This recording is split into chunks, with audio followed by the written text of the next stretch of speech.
Will it be the Donald versus Uncle Joe Part 2? Probably.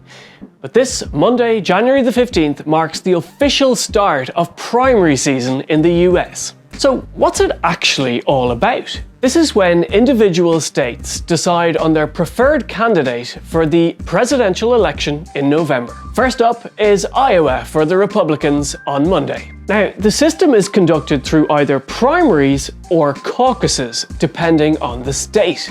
But what's the difference? Iowa is a caucus. This means that registered Republican voters gather at kind of town hall type environments such as churches or schools at 1,700 locations across the state of Iowa. Representatives for each candidate then debate and advocate for Trump, DeSantis, etc.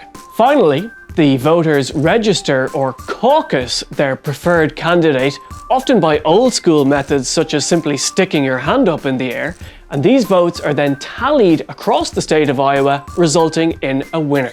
Other states use the primary system, which runs as a regular statewide secret ballot. Simple is as simple as. So, who's likely to win the Iowa caucus?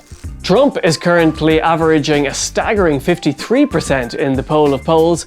Florida Governor Ron DeSantis is way back in second position on 18%, and former Trump lovey and also former US Ambassador to the United Nations Nikki Haley is in third position on 16%.